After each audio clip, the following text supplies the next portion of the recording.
And motherfuckers, MMA picks for you, back with another video. Today we're going to be going over the picks and predictions for UFC Seattle, fight night between Adesanya and Joe Pyfer. It's a pretty solid card. You can overlook some of the matchups here. Some big names on the card. We got Adesanya, Grasso, two former champs. Michael Chiesa, way too high on the card. Marcin Tybura, Bahamondes. Overall, it's a pretty solid card. Yusri Belgawi. Yeah, let's get straight into it. Yeah, a ton of canceled fights on this card. It looks like there's about 7 canceled matchups. That Luciano Foro fight, Cagliari fight, that's all fucking whack. I believe the final product of that is Alexia Tainara versus Bruno Brazil, which is going to be the first matchup we're getting into. And this should just be an easy Alexia Tainara masterclass. Alexia Tainara, I believe, is 13-1. Yes, she's minus 850 as a huge favorite. Her one loss in her career was actually to Bruna Brazil about, I think it was like 6 or so years ago. But she's improved drastically since then. And honestly, Bruna Brazil has regressed since that point. Bruna Brazil used to be like a ranked caliber fighter, but she's coming off that loss to Ketlin Souza. That was a pretty bad look. She beat Ming Shi by decision on road to UFC, even though she's been a UFC signed athlete for years at this point. Lost to Kong Wang. It wasn't even close. Same with Loma Lookboonmee. It wasn't even close. Alexia Tainara is actually coming off of a win over Loma Lookboonmee by decision. She looked really great in that fight, and she also finished Molly McCann in like 2 or so minutes. And yeah, ever since Alexia Tainara has been in the UFC, she's looked pretty damn good. Tapology predictions have her at 94%, drastically by decision, like 83% by decision. She will be having the reach advantage, a height disadvantage, 4-year age disadvantage, a little bit of experience disadvantage, but overall, Alexia Tainara is the much more well-rounded fighter. She should be able to get it done, and I'll be picking Alexia Tainara to win this matchup by decision. Moving on to the second matchup of the evening, we got Ricky Simón taking on Adrian Yanez. 22-7 Ricky Simón versus 17-6 Adrian Yanez. Adrian's been on kind of a decline recently. He's 2-3 in his last 5. He's coming off of that split decision loss to Daniel Marcos, which actually a lot of people did believe he won. I was personally more on the Marcos side during that matchup, but before then, he did KO Vinicius Salvador, and a few years ago, he came off that knockout win over Tony Kelly. Those opponents really just aren't the greatest level of competition. He also got KO'd by Rob Font and Jonathan Martinez. Shows that he is a bit chinny. He's kind of easy to get finished a little bit, especially at this point in his career. He's more washed now. He's only 32 years old. He's not like super old, but he's one of those fighters that's older in fight years than he is in real life. Ricky Simón, he's coming off that decision loss to Raoni Barcelos. However, Ricky Simón looked better in his loss to Raoni Barcelos than Adrian Yanez has looked in the past 3 years. Before that, he flatlined Javid Basharat, and before that, he actually just beat Cameron Smotherman by decision not too long ago, and before that, he KO'd Javid Basharat over a year ago at this point. Sheesh, that does not feel that long ago. Before that, he was coming off 2 back-to-back losses to Mario Batista and Vinicius Oliveira. Those are no bad losses at all whatsoever. If you look at Ricky Simón's record, he's taken on a much higher competition than Adrian Yanez throughout his entire career. He's always been facing the best of the best in the division, and they have him ranked number 32 at UFC bantamweight, but Ricky Simón's always been a like 15 to 20 ranked guy. He's always been just outside the rankings. He's definitely higher than number 32 in the division, and he definitely deserves to be higher. Raoni Barcelos should be ranked in the division. That loss, I mean, he beat Peyton Talbot as well, who's ranked top 10 now. So yeah, Raoni Barcelos is not a bad loss at all. Ricky will have a 1-inch reach disadvantage and height disadvantage.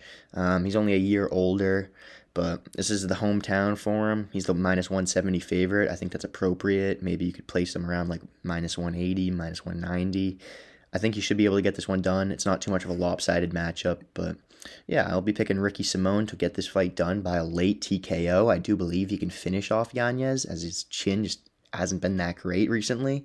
And yeah, so I'll be going with Ricky Simón by TKO in that matchup.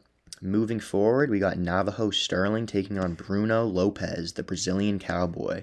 Navajo Sterling is white Adesanya. They're really doing him dirty in this picture. He looks like he's just seen a fucking ghost or some shit. But yeah, Navajo Sterling 8-0, and he's already had, I believe, he's had one fight on the Contender Series and then 3 in the UFC. I was gonna say 4 in the UFC so far, but yeah, at 8-0 with 4 fights already in the UFC, that's pretty crazy. He came onto the Contender Series at 4-0. He looks like an incredibly promising prospect off of the Contender Series. He knocked out Phil Latu in the first round. Latu's no slouch, but he's nothing incredible. Ever since then, he's been getting the slow increase in competition. Took on Tuco Tokos, didn't finish him. Then got Ivan Urslan, didn't finish him. Neither of those people are that incredible in the UFC. And then even Rodolfo Bellato, that's actually a good step up in competition. Bellato would probably beat Bruno Lopez too at this point.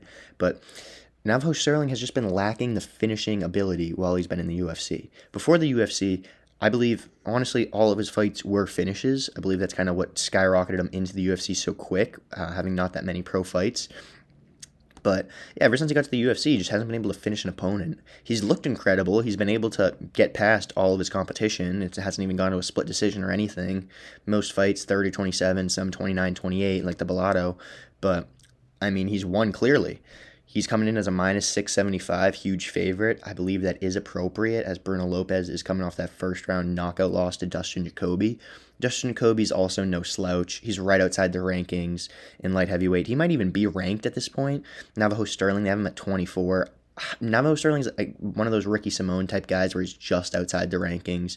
Doesn't have anywhere near as much experience as Ricky Simone, but he's just right there. He's right on the cusp of being ranked. Bruno Lopez isn't. He's ranked lower. They have him at 37. That's more appropriate. I'm not even sure how many people that they have in the light heavyweight division. They probably only have about like 45, 50 or so. And yeah, Bruno Lopez would probably be in that lower half. He wasn't able to finish Gadzi Azulov.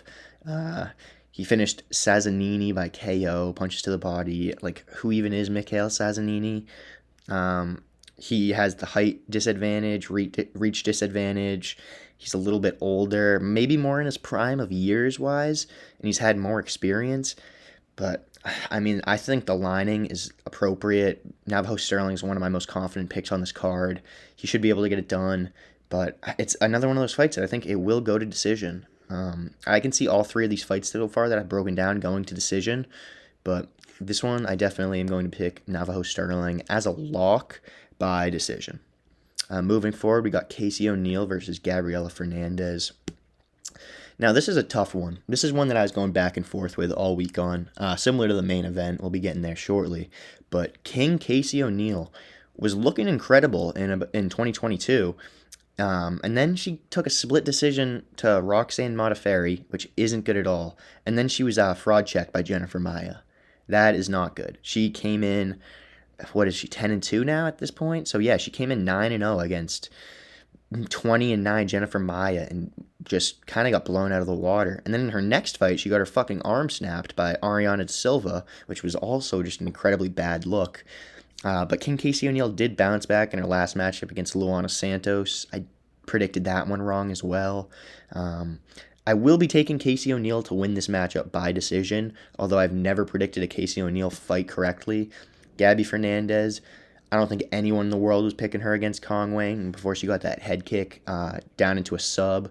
She finished Kong Wang off really good, but it was kind of a fluke, and it showed that Kong Wang, it taught her something. Like, she was coming in way, way too cocky, and yeah, it humbled her. Ever since then, she's looked incredible. She looked incredible before then, but that, I don't know. I kind of consider that like a fluke loss. I don't know. Gabby Fernandez, I don't think she could ever beat Kong Wang again if they were to rematch. And then she took Julia Storyalenko to a really close decision, 29-28. Julia Storyalenko is 11-10. That is not good that you're taking her to that close of a decision, especially being on a little win streak. She was one of my easy locks. How do you beat Kong Wang by finish, and then you barely scrape by Julia Storyalenko? It doesn't make sense to me. So yeah, Gabby Fernandez, she's coming off some weird performances. Like, I can't really get too much of a gauge on how good she actually is. She beat Carly Judice, who's very good, by split decision when Carly only had 4 professional fights. And then before that, she lost to Teresa Bleda, which isn't a good loss, and Jasmine Jasudavicius, which is a good loss. So it's kind of hard to really gauge where Gabby Fernandez is at. And for that reason, I will be picking Casey O'Neill to win this by decision. Tapology, like they're slightly on my side as well, 57 to 43. She's got the slight reach advantage, the same height, just a little bit younger, like 3-4 years younger. But I feel like even though she doesn't have as many pro fights, even though Gabby only has like 2 or so more than her, I feel like Casey O'Neill's been in the game for a longer period of time. I don't like the fact that she's been getting all this like cosmetic stuff done to her body and her face and everything. It shows that she might not be like as into the sport as I want her to be. She was on that like very long layoff. She hasn't fought in a year and 7 months, and before that, it was only like a 6 or so month gap before that. But she's been off for about 2 years. I don't know how she's gonna look when she comes back. Similar to the Abdul Karim Al Sawadi pick from last week, I did not pick him, and he was coming off from a 2-year layoff. I thought that would be really bad for him, but he was able to get it done 30-27 against Shem. I think Casey O'Neill is the Abdul Karim Al Sawadi in this matchup, and Gabby Fernandez is the Shem. I think Casey O'Neill should be able to win this one by decision. It'll probably go 29-28. I can see it going split, but yeah, I don't want to waste too much time talking about this fight. It shouldn't be that great, but yeah, moving forward, we got a heavyweight matchup between Marcin Tybura and Tyrell Fortune. This guy Tyrell Fortune has been getting a lot of praise coming into the UFC, and I don't really get it. He's how long of a notice does he have? Like, he had like a week and a half notice since Walter pulled out not that long ago. They weren't able to get him on that long. I don't know if he's been planning to make a UFC debut for a while, if he's been like training for not necessarily Tybura, but another UFC level heavyweight. He's coming off some wins, but they're really not impressive wins. A doctor stoppage against someone that's 9-6 in lights out. Tony Lopez, he KO'd Tony Lopez, the dude that has 100 professional fights, and he's like 55 years old. I mean, if you're not KOing Tony Lopez at this point in his career, it's extremely brutal. And then another win in lights out versus a 20-12 opponent. It's like, wow, Myron Dennis, like, who the fuck is that guy? And then I really need to like, I need to get on this point enough. This guy, Sergey Bilisteny, was able to beat Tyrell Fortune twice. And I know if you look farther down in Tyrell Fortune's record that it says he actually beat Sergey Bilisteny, but that was because Bilisteny hit him in the back of the head while he was knocking him out through a ground and pound, and he disqualified himself. Now, that's also happened again in Tyrell Fortune's career, or it went to a draw, actually, or a no contest, one of the two, and it was when he was getting a bunch of the back of the headshots, but he was going to be finished if this guy just didn't land back of the headshots. It's not a good look to, like, win by getting back of the headshot, that you're still in a bad position, and they're taking advantage of you. Sergey Bilisteny technically has finished Tyrell Fortune in the first round twice. He finished him by heel hook in 2 minutes, and he got disqualified by hitting him in the back of the head through ground and pound in like 3 minutes in the first round. Sergey Bilisteny is good, but he's not all that. Sergey Bilisteny is like Marcin Tybura like record. I compare them very similarly. The fact that Marcin Tybura is opening as an underdog, even though that this guy has no better experience, he might have the better record, but he has less experience. He has the worse experience. And Tybura is no slouch. Like, he beat Mick Parkin by decision. Mick Parkin's pretty fucking good. He KO'd Jonata Disease. That's not a bad loss. I mean, not a bad win at all. Like, Jonata Disease was coming in undefeated. Same with Mick Parkin. He beat 2 undefeated prospects in a row. And who did he lose to? Ante Delija in first round by knockout. Like, if Ante Delija is getting out of the first round, he's probably not going to win. But if your head is there and Ante Delija hits it, he's knocking you out in the first round. That's just how it goes. He almost was even able to finish Tybura in the second round and in the first round, both of those. But Tybura was able to just keep calm, cool, and collected, had the better cardio somehow. And yeah, that shows, though, that Marcin Tybura does have good cardio. And Tyrell Fortune, I'm not sure how good this guy's cardio is. To be honest, I haven't really ever watched this guy. Before that, Sergey Spivak armbarred Tybura when I picked Tybura to beat him. That was like instantaneous. It happened in like 30 seconds, but it's not a bad loss either. Sergey Spivak, is another guy that I would pick to beat Tyrell Fortune in his debut. It's not that I think Fortune is a bad fighter by any means. It's just, I think this is too much too soon for him. He's coming in facing the number 11 ranked guy at UFC heavyweight. I know that the heavyweight division is in shambles, but dude, Tibura's Polish too. We can't forget that. Like, the Poland guys are fucking good. We need to like really, really emphasize that. I just realized Tyrell Fortune is from Florida, down my neck of the woods. But he's no young, whatever word I'm looking for. He's no young spring chicken here. 35 years, 8 months. I mean, Martin Tybura is 40 years old, which is getting up there, but this dude's only like 4 years younger than him, 4.5 years younger than him. It's really not that much. Tybura's got the reach advantage, the height advantage. He's got the better gym. Like, what the fuck is Black Zillions Performance Institute? Like, Tybura is the favorite by Tapology predictions, but he's still the underdog. I'm not really sure how. We need to remember that Fortune lost twice in round 1 to Bilisteni. Remember that before you place any money on Tyrell Fortune. Moving forward, we got Chase Hooper taking on Lance Gibson Jr.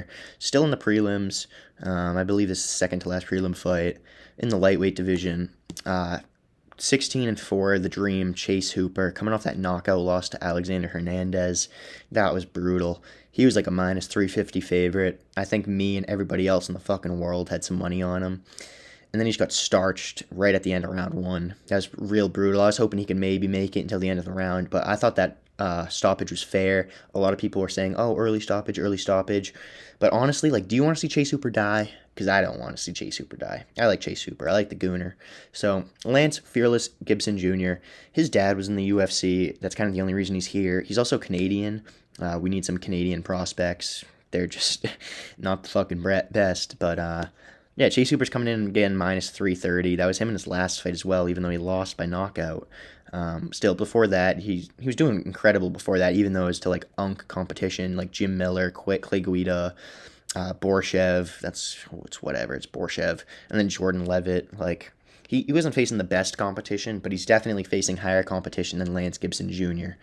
Like, losing to Vladimir Tokov, I don't really know who this guy is, 7-2 in Bellator. I mean, maybe he could be good, maybe he can make it to the UFC at some point, but I don't know. This guy's getting KO'd by a guy that's not in the UFC. And then he loses a split decision to King Green. And this fight should not have been a split decision. It only happened 3 months ago. It's pretty damn recent. But it shouldn't have been a split decision, but it was pretty close. Like, King Green is good at this point in his career. He just knocked out Zellhuber, and Lance, looking like just at what he was able to do, like just take him to a split decision compared to Zellhuber getting knocked out and everyone was so high on Zellhuber and everything. It's like, oh wow, maybe this guy can actually get something done. But it's more like the stylistic matchup. I think Chase Hooper should be able to get the takedowns on Lance Gibson. I don't think he'll be able to defend them. King Green was able to piece him up on the feet, outstrike him. That shows that his striking isn't incredible. Like, if it's like King Green taking on Chase Hooper, I can see Chase Hooper getting overwhelmed by the striking. But Lance Gibson is no King Green. He lost to King Green. I just think Chase Hooper needs to get the takedowns, and he'll win this fight easily, and I think he'll be able to get the takedowns. Tapology's agreeing with me. He's a 93% favorite. I think that's kind of crazy. I think he should be like an 80% favorite. I think he should be like minus 300. These odds are a little wide in favor of Chase Hooper, even though I'm such a big favorite of him. They should be a little bit closer. He is young. He's only 26 years old compared to the 31 Lance Gibson. Around that age of 31, like around the age of like 29 to 32, I believe those are the prime years, especially in like the really talented like UFC champion type fighters. Some people don't like blossom up until later in their career, and some people are just younger, blossoming now at 26 years of age, like Chase Hooper. He's been in the UFC since I believe he was only 21 years old. He's real young, but he's got the height advantage, the reach advantage. He should be able to get this one done. Just don't overthink it too much. Hopefully Chase gets his takedowns, wins at least 2 rounds. I see it being a close decision, probably 29-28. But yeah, I'll be leaning towards Hooper in this matchup. Moving forward, we got Ignacio Bahamondes taking on Tofik Musayev in the featured prelim of the evening. Ignacio La Juala Bahamondes at 17-6. He's just outside the UFC lightweight rankings. He's coming off of that brutal loss to Rafael Fiziev by decision. He just didn't do enough. Like, Fiziev didn't look incredible, But Bahamondes could have won that fight if he just did more. I believe he lost the 30-27 decision.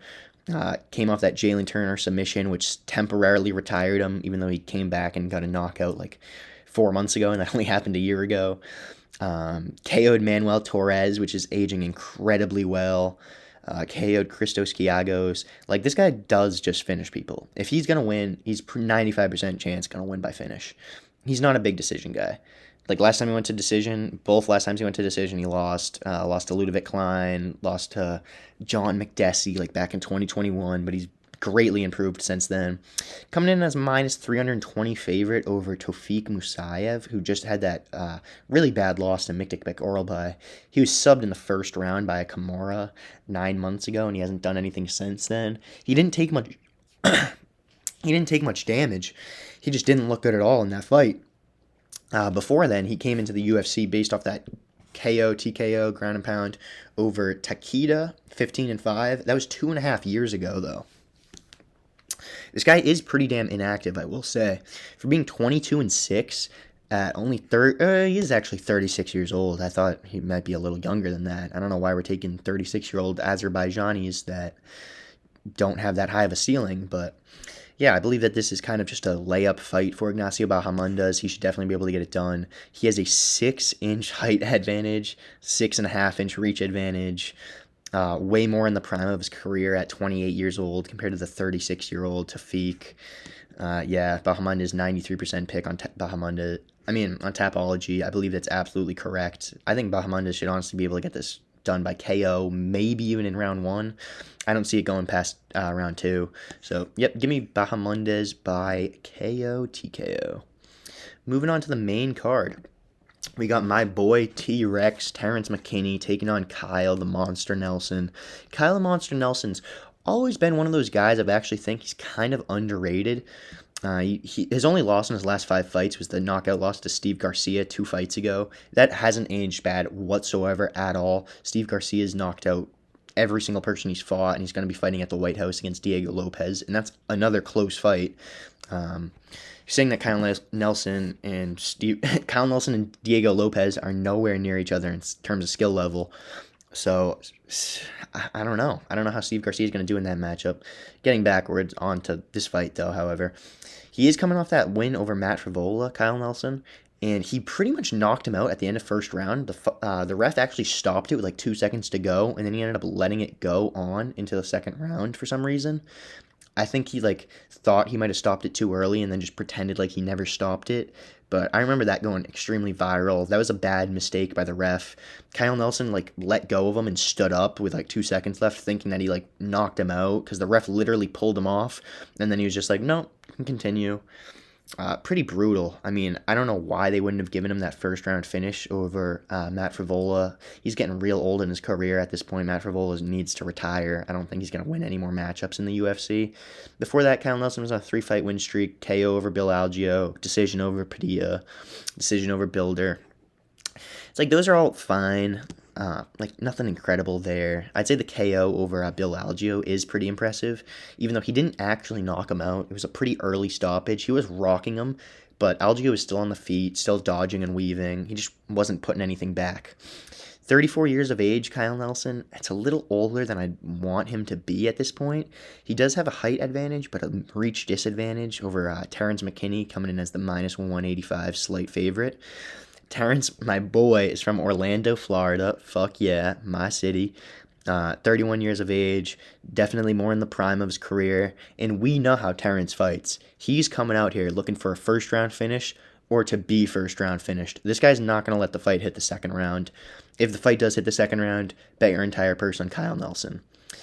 Terrence McKinney sadly coming off that loss to Kristen Duncan by sub round 1. However, before that, subbed Borshov in round 1, KO'd Damir Hadzovic in round 1, got KO'd by Ribovics in round 1, and KO'd Brendan Moreau in round 1.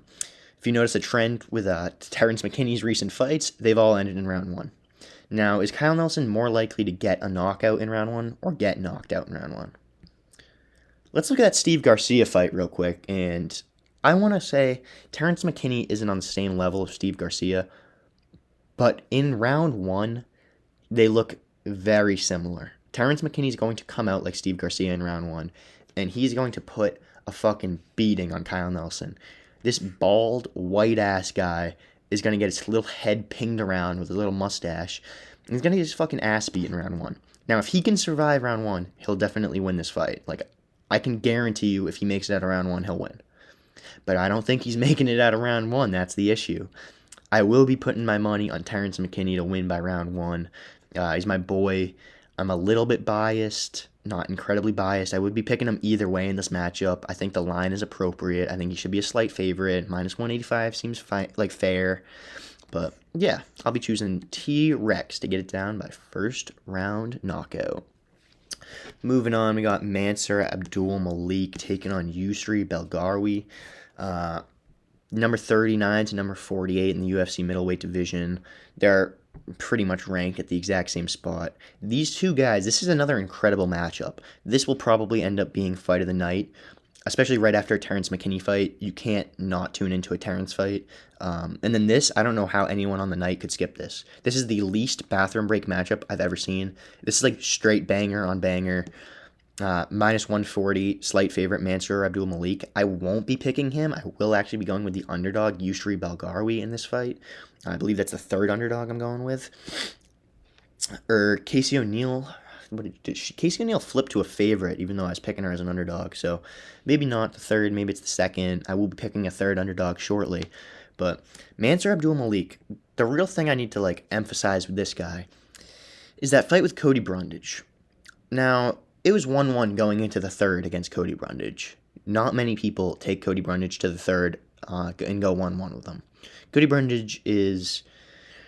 I don't want to say too much bad things about Cody Brundage, but he's just not all that. You know what I mean? At this point in his career especially, he's just not all that. Now, Mansur, he did just sub Tricoli.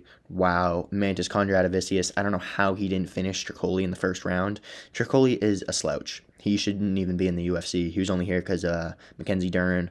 But Nick Klein, KO. Nick Klein actually rocked Mansur Abdul Malik in round one. He almost finished Mansur. And Nick Klein's a jiu-jitsu merchant. He's not even in the UFC anymore. He got cut. And all he could do was sub people. And he almost knocked out Mansur Abdul Malik at 6'2", when Nick Klein was, I think, 5'10 or 5'11". Huge size disadvantage, huge power disadvantage. He came in as, a plus 500 favorite and somehow almost knocked Malik out in the first round. That's bad. Dusko Todorovic KO'd him. I mean, who doesn't KO Dusko? And KO'd Wes Schultz. Wes Schultz sucks. We just saw what happened to him when he just got into the UFC against Damian Pinas. Wes Schultz is fucking dog shit.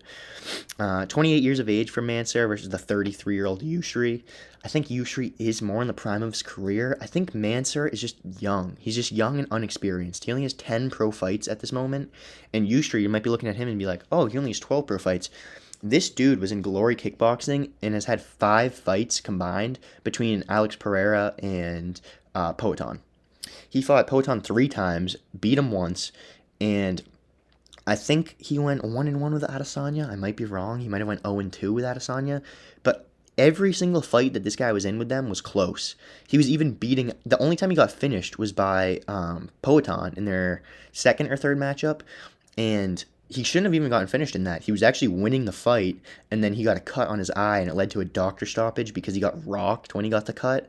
But he's coming in with a 4-inch height advantage at 6'6", and somehow has a 1-inch reach disadvantage, even though he has 4 inches of height on him. It doesn't make sense to me.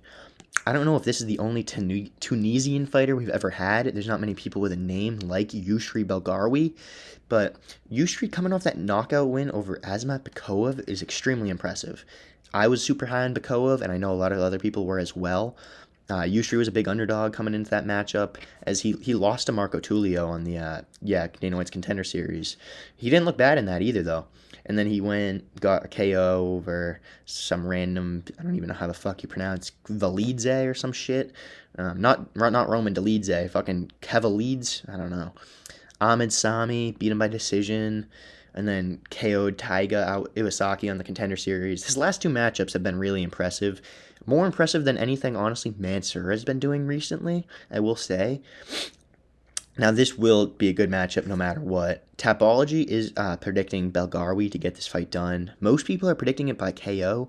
I think this fight's going to go to a decision either way. I think Mansur is tough. I think Belgawi is tough. I think neither of these guys are going to get finished. However, I do think Belgawi will be able to outstrike Mansur, and just he's going to have the size advantage. I think he'll have the speed advantage as well, and he's going to have the power advantage. And he honestly has the fight fight IQ advantage as well. I think U Street is just better all around in this matchup than Mansur. I don't really know how Mansur's a favorite, but this is like a good close matchup. So I see why the odds are pretty close. Moving forward, we will be talking about Julian Rosa versus Larion Douglas. Now, this dude Larion Douglas just came in and absolutely stiffened my boy Cam Teague in like 30 seconds. Rip Cam Teague. Larion Gunslinger Douglas is only 13-5, even though he's on a 5-fight win streak, and it's like, what the hell is going on early in your career? You're like 8-5 as a pro, like what the fuck? But he was just taking on good competition early on, and he needed to build himself a little bit more because this guy's real power in his hands. He KO'd Ivan Tena, a 6-1 opponent in LFA, KO'd Garib, a 9-2 opponent in LFA. After that, KO'd Javier Reyes, 18-3, who's now in the UFC. He KO'd him in LFA as well. Javier Reyes did just beat Douglas Silva de Andrade by second round knockout, I want to say, like 2 weeks ago. Elijah Johns, another LFA merchant that he KO'd, 10-2. Like, these guys don't have bad records, and LFA is not a bad promotion at all. And then when he gets on the Contender Series, that's when shit went loose with fucking Cam Teague. Like, people will say, oh, Cam Teague's not all this, Cam Teague's not all that. Cam Teague is pretty fucking good. Like, I get that he's like a white ginger, and he's small, and he doesn't have all that power. But, dude, he lost to Vallejos, and he lost to Larion Douglas. Like, those are really good fighters. You can't take those losses away from him for anything. I mean, he went in at 9-1. Like, his pro record, his only losses are Vallejos and Larion Douglas. This guy, Cam Teague, is going to be good in whatever other league he's in, but he just won't be able to get to the UFC. He's just not UFC caliber.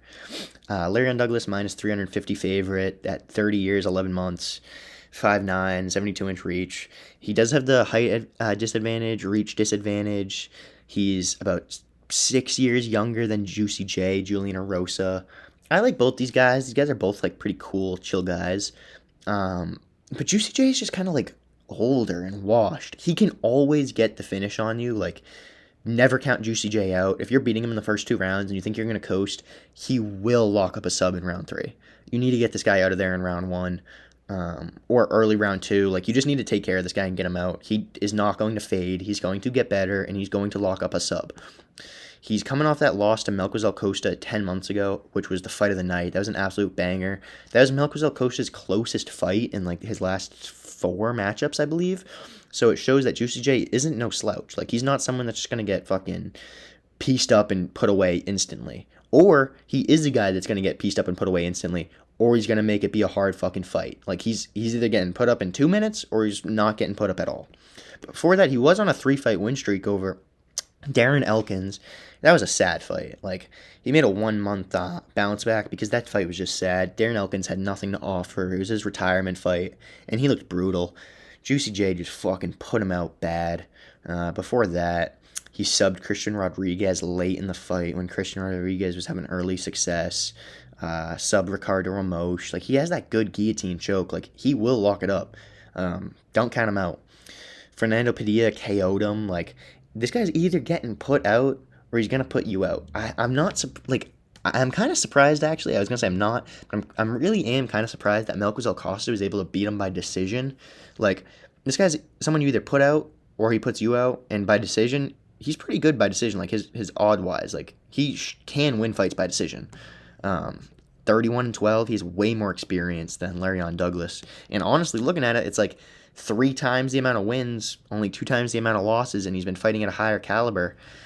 Larion Douglas, minus 350 feels a little too high. I feel like he should be at like minus 200, like max.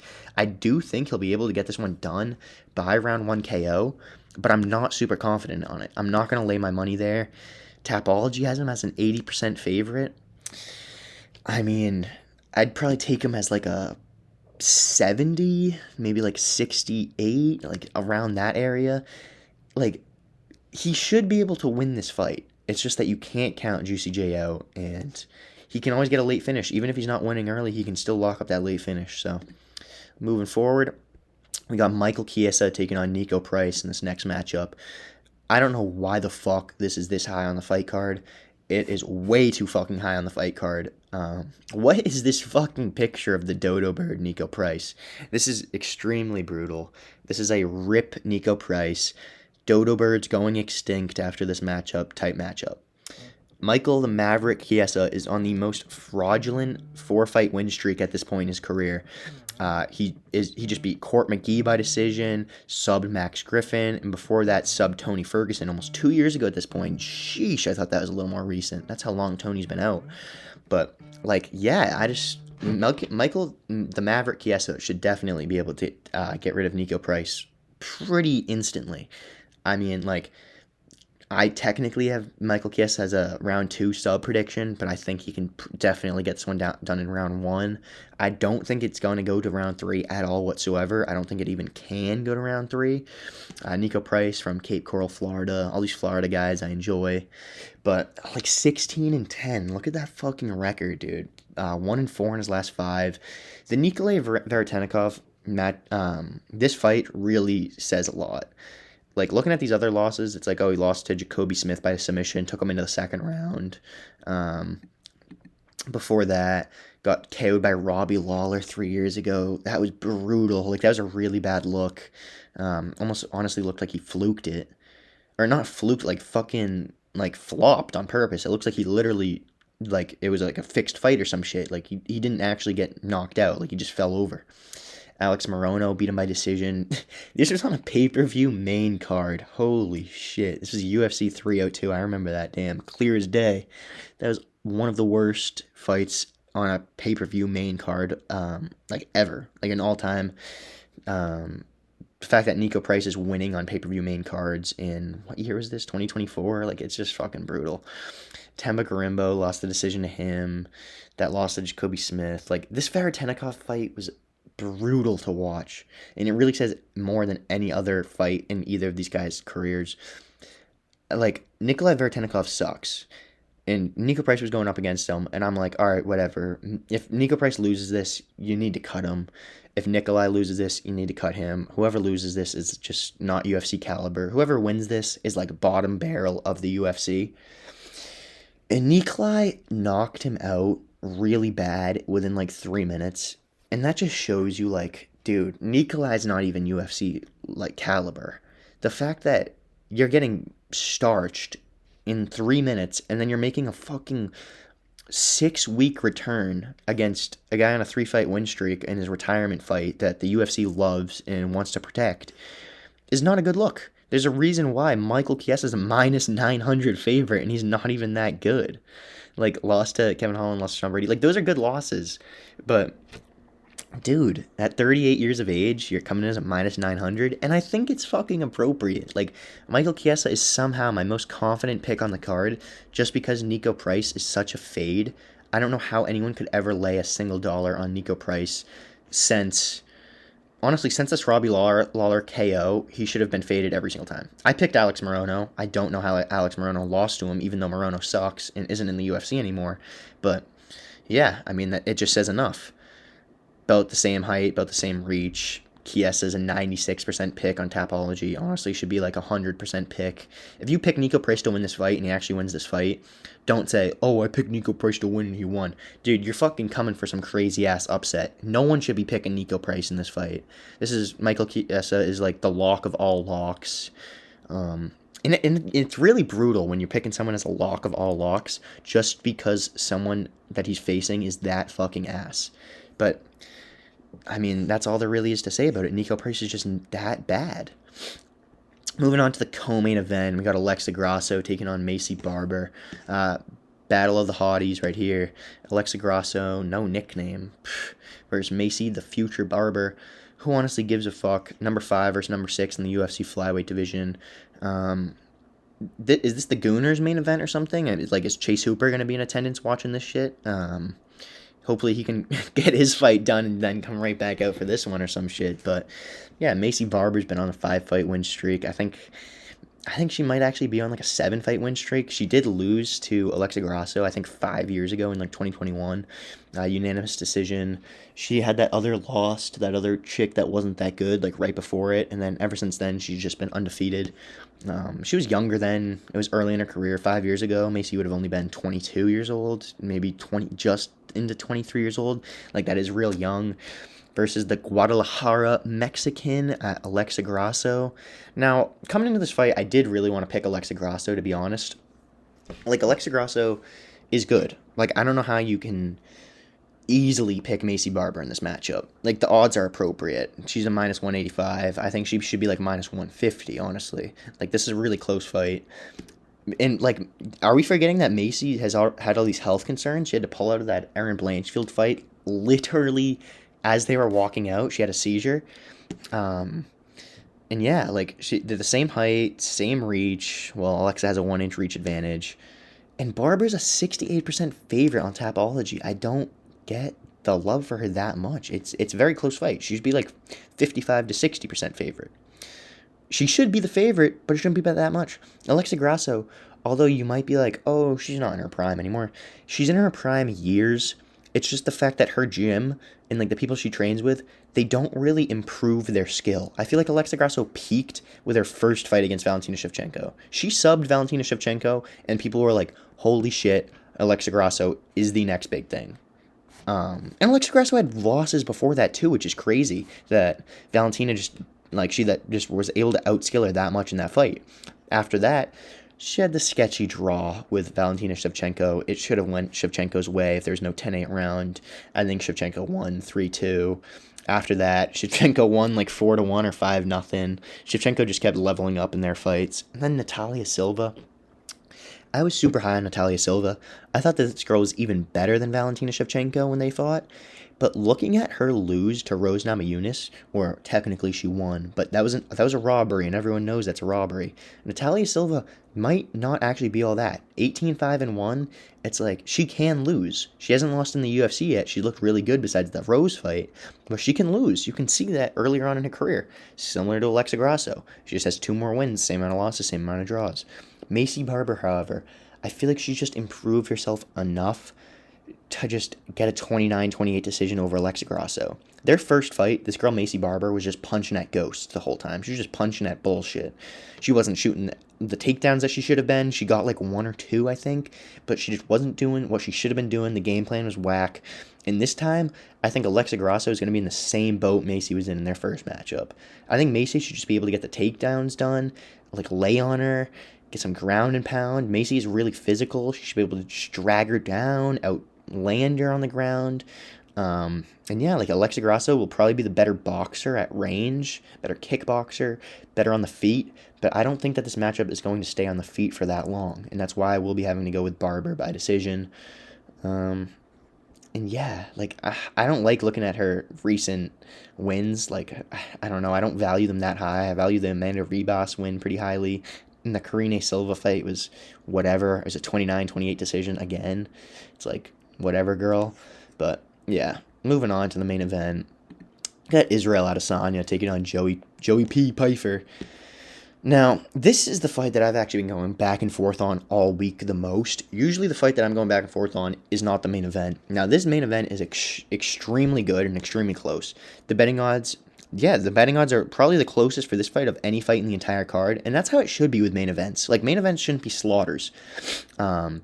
Joey P, 15-3, he has 1 loss in his last 5 fights, Jack Hermanson. And this fight is the most important fight of his career to look at because he gassed out bad after 2 rounds. And this is another 5-round fight versus Israel, the last style bender, Adesanya.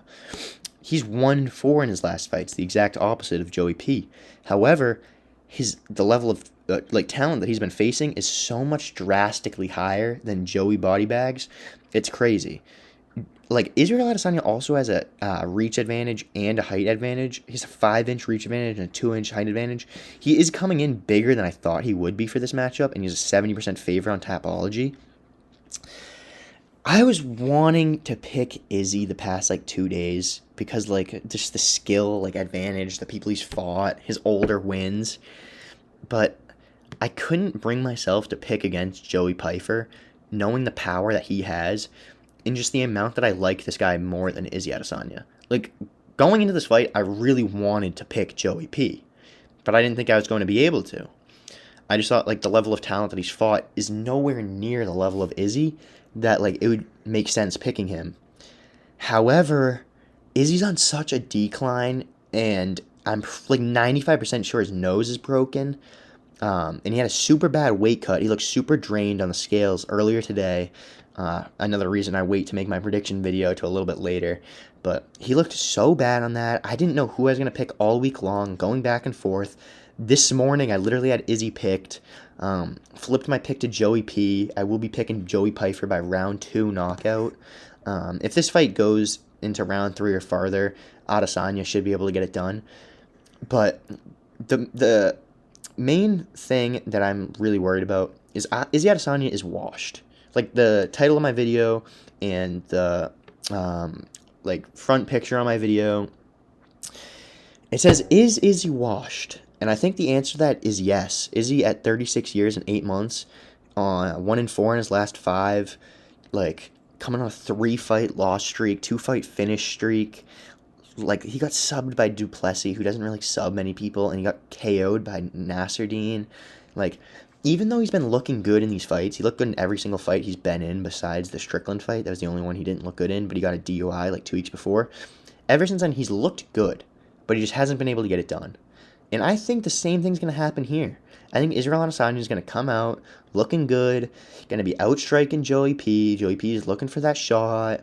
Like, wins round 1, clearly. It's getting late into round 2, and Joey Pfeiffer just fucking slumps him. Like, he just brings something out from, like, the depths of hell. He just catches Izzy, and he just starches him. He drops Izzy bad. Izzy's, like, looking up, like, oh, shit. Joey P just fucking ground and pounds him, like, 2 elbows, 2 punches. The ref's instantly in there trying to save Izzy Adesanya's life. And then Izzy's going to have that reaction like he had to Imavov, where he's, like, sitting on the floor, like, punches the floor, and he's just going to be upset. Like, I know it. I have this feeling in my head. I have this vision that Joey P is going to finish him pretty early, and Izzy's going to be so upset. I can even see him literally breaking down into tears before he retires. I think that this is Izzy's retirement fight. Win or lose, I don't think Izzy's going to fight another fight. He's been talking about fighting in, like, some more fights this year, fighting until, like, 2027, says he wants to fight, like, 4 or 5 more times. I don't think that's happening. I don't think he'll have another fight after this. He's at City Kickboxing, the better gym, even though they've been on some crazy shit recently. Everyone there's maybe a faggot, but Joey P from Philadelphia, Pennsylvania, I think he'll be able to get it done. He's got a pretty crazy backstory. He went through some pretty bad abuse growing up. Don't really want to get too into that, but I think Joey P should just be able to get it done. I think it's his time to shine. Izzy's somewhat checked out, mentally and physically. He's just getting old. Izzy has that money. He doesn't need to fight at this point. He's been fighting for so long. He's taken so much damage. I just think Joey P will be able to finish him. And yeah, I mean, there's not much else to say about that. I just think he should be able to get it done. So yeah, before we head out, I'll be going over my final picks. Pfeiffer by round 2 knockout, Barber by decision, Chiesa round 2 sub, Larion Douglas round 1 KO, Yusri by decision, Terrence McKinney round 1 knockout, Ignacio Bahamondes round 1 knockout as well, Chase Hooper, Marcin Tybura, Casey O'Neill, and Navajo Sterling all by decision, Ricky Simone by a round 3 knockout, and Alexia Tainara by decision. Those will be my picks for UFC Seattle Fight Night taking place tomorrow evening, and I wish you guys the best with your predictions and bets. I'll see you guys shortly, and have a good evening. Peace out, everybody.